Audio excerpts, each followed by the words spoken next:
নজর রাখছি বাংলাদেশের দিকে, কারণ শেখ হাসিনার ডাকা বাংলাদেশে লকডাউন সফল করলেন আওয়ামী লীগের কর্মীরা।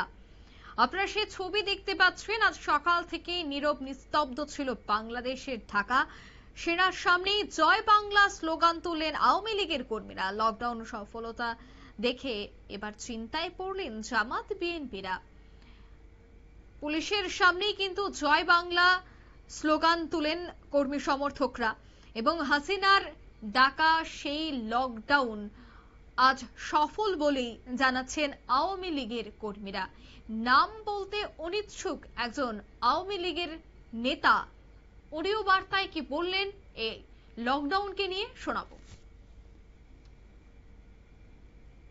গত 15 মাসে বাংলাদেশে অবৈধ দখলদার এবং অসাংবিধানিক সরকারের চরম নির্যাতন, অত্যাচারে এবং দেশব্যাপী মব জাস্টিসে অধিষ্ঠিত হয়ে বাধ্য হয়ে জনকল্যাণে বাংলাদেশ আওয়ামী লীগের সভাপতি, প্রধানমন্ত্রী জননেত্রী শেখ হাসিনা বাংলাদেশে লকডাউন কর্মসূচি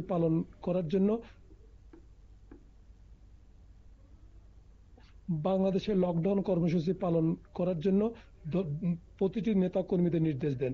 সেই অর্থে আজকে সারা বাংলাদেশে লকডাউন পালিত হয় এবং লকডাউন সফল হয়েছে বলেই মনে করছি। কারণ রাজধানী ঢাকা সহ সারা দেশে স্কুল, কলেজ, দোকানপাট, দূরপাল্লার যানবাহন বন্ধ ছিল। আওয়ামী লীগের নেতাকর্মীরা স্বতঃস্ফূর্তভাবে রাজধানী ঢাকা সহ সারা দেশে গ্রামগঞ্জে সরকার বিরোধী বিক্ষোভ মিছিল করেন।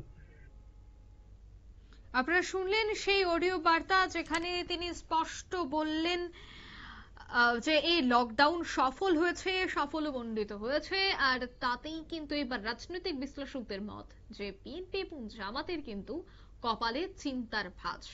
কারণ হাসিনার ডাকা এই লকডাউন এতটা সফল হবে সেটা কোনোভাবেই ভাবতে পারেনি ইউনূসের সাঙ্গপাঙ্গরা। কিন্তু অবশেষে দেখা গেল আওয়ামী লীগের কর্মীরা এবং নেতাদের নেতৃত্বে অবশেষে সফল বলেই তারা দাবি করছেন। তবে সে বিষয়ে আরো বিস্তারিত জানবো। টেলিফোন লাইনে যুক্ত হয়ে গেছেন প্রতিনিধি শেখ মনিরুল। মনিরুল, কি বলবে বাংলাদেশের এই লকডাউন নিয়ে?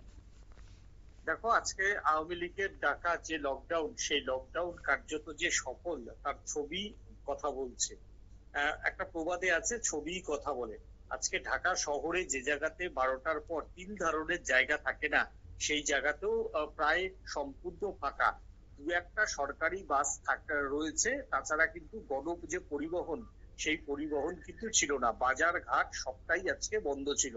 পাশাপাশি আশ্চর্যের বিষয়, বাংলাদেশ সেনা এবং বাংলাদেশ পুলিশ আজকে যেন অনেকটাই নীরব দর্শকের ভূমিকা পালন করলেন। এর থেকেই বোঝা যাচ্ছে যে আওয়ামী লীগকে যে নিষিদ্ধ ঘোষণা করেছেন ইউনূসের সিদ্ধান্তে কিন্তু একেবারে সরাসরি ফাটল ধরেছে বাংলাদেশের সেনা এবং বাংলাদেশের পুলিশে। আজকে আওয়ামী লীগের প্রায় 50 জন কর্মী সমর্থক গ্রেপ্তার হলেও যেভাবে ইউনূস আশা করেছিলেন যে আওয়ামী লীগ বেরোলেই সেনা এবং পুলিশ আওয়ামী লীগ কর্মীদের শয়ে শয়ে আওয়ামী লীগ কর্মীদের জেলে ভরবেন, সেটা কিন্তু ইউনূসের পুলিশ এবং ইউনূসের সেনা তারাই করলো না। তারাই কার্যত দিনের বেলা দাঁড়িয়ে দাঁড়িয়ে দেখলো যে আওয়ামী লীগ কর্মীরা রাস্তায় দাঁড়িয়ে পথে নামছেন, প্রতিবাদ করছেন এবং ইউনূসের বিরুদ্ধে স্লোগান তুলছেন। এবং সেই জায়গা থেকে স্পষ্ট যে জামাত এবং বিএনপি এবং এনসিপি, এই যে তিন দলের যে বর্তমানে নয়া জোট আওয়ামী লীগকে ঠেকাতে, সেটা যে সেনাদের মধ্যেও একটা বড় অংশ সেনার কর্মীরা যে ভালো মতো নিচ্ছে না, আজকের আওয়ামী লীগের এই লকডাউনের সাফল্যের পরেই আরো বেশি প্রশ্ন উঠতে শুরু করলো। এবং তোমার হচ্ছে শেখ হাসিনার আমলে এই জামাতিরা যেভাবে একের পর এক পুলিশ হত্যা করেছিলেন, কার্যত আজকে নীরব দর্শকের ভূমিকা পালন করে ইউনূসের বিরুদ্ধে বাংলাদেশ পুলিশ বা ইউনূসের পুলিশ কার্যত লকডাউনের সময় নীরব দর্শকের ভূমিকা পালন করে বাংলাদেশের তত্ত্বাবধায়ক সরকারের বিরুদ্ধে ইউনূসের পুলিশ প্রতিশোধ নিল বলেও কিন্তু অনেকে মনে করছেন। অর্থাৎ ইউনূস ওই দেশে বসে যতই তোমার হচ্ছে লম্পজম্প করুক, গণভোটের কথা বলুক না কেন, তোমার হচ্ছে সাধারণ নির্বাচনের কথা বলুক না কেন, পুলিশ আর হচ্ছে সেনা যে পুরোপুরি ইউনূসের সমর্থনে নেই, আজকের লকডাউনের পর থেকে কিন্তু সেটা আরো একবার প্রতিষ্ঠা পেল।